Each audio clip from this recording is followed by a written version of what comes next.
투자 어떻게 하면 돼? 이렇게 물어볼 거 아니에요. 네. 하면 이 순서대로 해. 이거를 좀 알려드리고 싶은 거예요. 첫 번째는 뭐냐면 네. 아파트부터 하는 게 좋아요. 갭 투자. 네. 네. 그래서 아파트 투자를 할 때는 대부분 부동산 투자를 못하는 이유가 뭐예요? 돈이 없어서. 돈이 부족해서. 네. 소액이니까. 그렇죠. 네. 근데 우리가 이제 갭 투자를 하려면 최소 비용이 2천에서 3천만 원 정도? 가능하죠. 이 정도는 가능하잖아요. 네.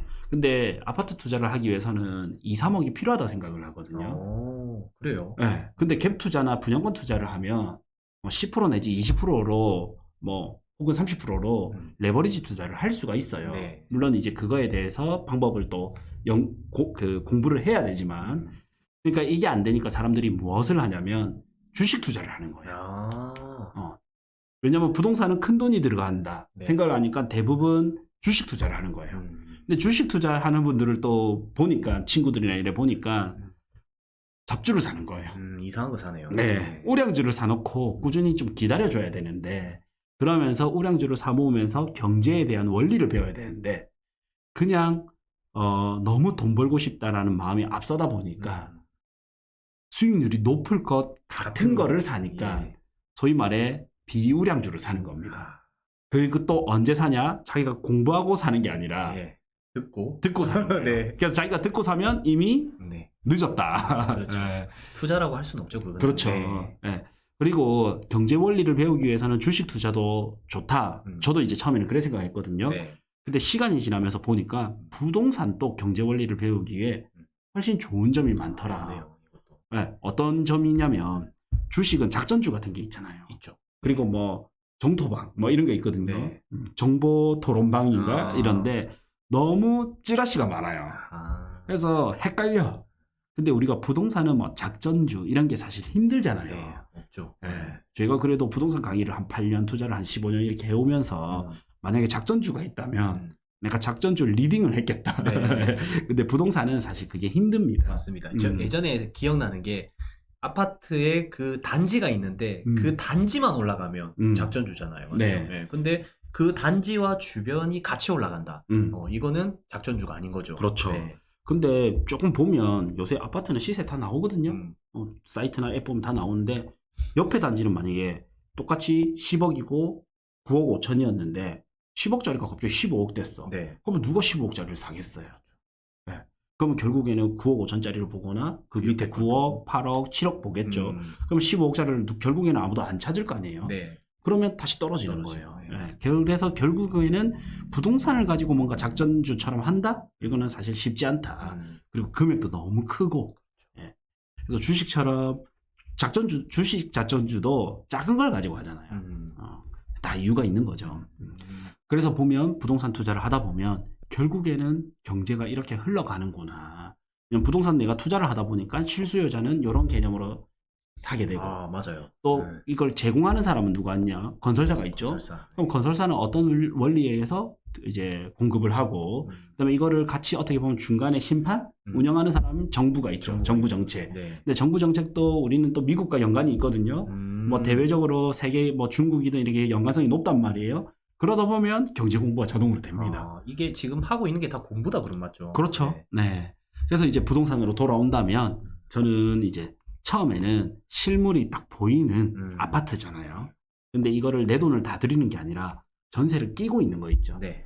저도 처음에 이런 고생을 하는 분들도 봤고, 저도 그런 실수들을 했지만, 이거를 예를 들어 3억짜리 아파트가 있는데 2억 5천 전세다. 네. 그럼 이거를 3억 다 필요 없다. 3억 다 필요 없다. 5천만 원 계약금 걸어 놓고, 그 다음 전세를 받아서 이 전세 자금을 가지고 잔금을 치면 된다. 네. 그 다음에 복비, 부동산 복비, 그 다음 또 뭐가 있어요? 취득세. 이 정도면 된다. 이렇게 했는데 전세가 안 맞춰지는 경우가 있잖아요. 그리고 초보 같은 경우는 전세가 안 맞춰지는 거에 대해서 두려움이 있겠죠. 아주 두렵습니다. 네, 그러니까 초보는 그냥 갭 차이가 조금 더 나더라도 전세가 맞춰진 걸 사는 게 마음 편하겠다. 이미 세팅돼 있는 걸 그냥 소유권만 가지고 오는 거네요. 그렇죠. 그래서 제 친한 고등학교 친구 중에 한 명이 5천만 원 있는데 어떻게 투자해야 돼? 이렇게 묻는 거예요. 그런데 저도 처음에 했던 말이 공부를 좀 해야 된다. 이러니까 참 바쁘니까 공부가 쉽지는 않죠. 그러다가 제가 이제 임장 다니다가 전세가 맞춰진 거 있죠. 네. 그걸 이제 사라고 한 거예요. 이 5천 플러스 너 5천 플러스 취득세 복비 있어? 이라는 거예요. 그러면 이제 3억 플러스 한 2%, 2.5%가 더 있어야 되겠죠? 네. 부동산 중개 수수료가 0. 몇 프로 되고 한 0.4에서 0.9% 되고 그럼 취득세가 한 1.1% 이렇게 되니까 예, 그걸 더해서 있다. 그러면 이거 그냥 바로 사라. 그러니까 손쉽잖아요. 쉽죠. 그래서 이렇게 이제 갭 투자 같은 경우에는 조금 손쉬운 부분이 있는데 단점이 뭐가 있냐? 네. 조심해야 될 걸 제가 알려드려야 되겠죠. 네. 핵심만 좀 알려드리면 갭 투자에서 매매가가 떨어지는 거는 아프지만 괜찮아요. 왜냐면 아프지만 괜찮다. 네. 네. 만약에 3억짜리 아파트인데 2억 전세다. 네. 근데 이게 2억 8천으로 떨어졌어요. 네. 강장군님이 샀다. 팔겠습니까? 안 팔죠. 안 팔죠. 네. 예. 왜? 손해보니까 파는 순간. 네. 근데 언제 팔게 되냐? 2억 5천 전세가 전세가가 떨어진 거예요. 2억으로. 그러면 어떻게 되겠어요? 고민을 좀 해봐야 될 것 같은데. 내가 네. 5천만 원을 추가로 해서 내줄 수 있다면 뭐 견뎌보겠지만 못 견딘다면 어쩔 수 없이 팔게 되잖아요. 어쩔 수 없는 상황이면은. 예. 그래서 전세가가 이게 떨어지는데 이걸 전세가가 하락하게 되면 이게 가장 치명적인 게 이제 갭 투자의 가장 치명적인 거는 매매가 하락이 아니라 전세가의 하락이다. 이거는 몰랐습니다. 네. 그럼 전세 가격은 언제 어떻게 어떤 요인에 의해서 가장 많이 움직이느냐? 입주 물량이에요. 입주 물량. 매매 시장이랑은 다르게 전세 시장은 아파트 입주 물량에 따라서 많이 움직이거든요. 그래서 공급 때는 그러니까 입주할 아파트가 많으면 경쟁자가 늘어나는 거죠. 네. 그러면 전세가가 좀 떨어지게 되고 입주 물량이 부족하면 전세가가 오르게 되고 네. 핵심은 이제 이게 절대적 지표는 아니지만 뭐 한 90% 이상의 중요 지표입니다. 그래서 입주 물량을 보고 전세가의 흐름을 잘 봐야 됩니다. 그래야 이제 갭 투자에 좀 실패를 안 할 수가 있어요. 네. 그다음에 이제 분양권 투자 같은 경우에는 아직 새 아파트가 아니죠. 네. 이제 새 아파트를 분양받은 거 걸리잖아요. 네. 그래서 이 분양권 같은 경우에는 첫 번째는 이제 계약금 10%를 걸죠. 그러다가 중도금 대출을 일으킵니다. 네. 이 중도금 대출이 무이자도 있고 유이자도 있는데 무이자면 좋겠죠. 네. 그 다음에 잔금을 쳐야 돼요. 그러면 3억짜리 아파트다. 네. 뭐 요즘 뭐 추세에 맞게 5억짜리다. 네. 그럼 계약금 10%를 걸면 5천만 원이 필요하죠. 그래서 중도금 대출을 일으킵니다. 이때는 돈이 필요 없어요. 그러다가 잔금 때 남은 30%를 넣어야 되잖아요. 네. 계약금 10%, 중도금 60% 대출, 남은 30%를 이제 잔금을 치러야 되는데 요때 이제 담보 대출을 일으키기 때문에 5억에 70% 대출을 하면 7호 35, 3억 5천이 나오거든요. 네. 그러면 내가 5천을 투자했기 때문에 이제 추가적으로 1억이 필요한 겁니다. 그래서 분양권 투자에서 제가 실패하는 분들을 보면 이 두 가지만 조심하면 분양권 투자는 실패를 잘 안 해요. 이 두 가지가 뭐냐? 네. 내가 잔금까지 돈을 다 마련해 놓으면 잔금 못 치를 일이 없잖아요. 그렇죠. 그러면 실패를 잘 안 해요. 네. 돈이 많은 사람. 네, 네. 잔금을 치면 되니까.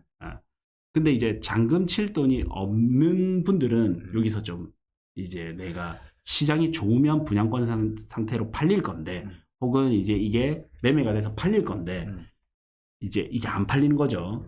그러면은 잔금을 못 치게 되는 상황이. 그렇죠. 그래서 이제 리스크가 있는 거고요. 두 번째는 뭐가 있냐? 이 첫 번째 확장으로 뭐가 있냐? 내가 피만 먹고 빠져야지 이런 생각을 하는 거예요. 그러다 보니까 분양권을 내가 2개, 3개를 사버리는 거예요.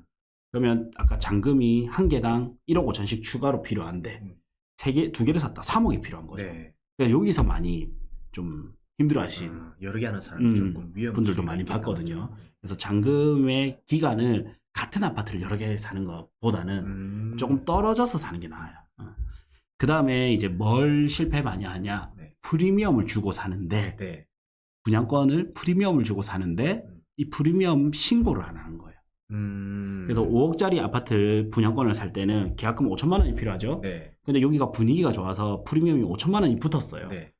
그러면 내가 5억 5천 주고 사는 거죠. 네. 근데 5천. 순간적으로는 5천 계약금에 프리미엄 5천이니까 1억이 필요합니다. 그렇죠. 네. 나중에 잔금 때 1억 5천이 필요하고 근데 이 5천만 원을 신고를 안 해.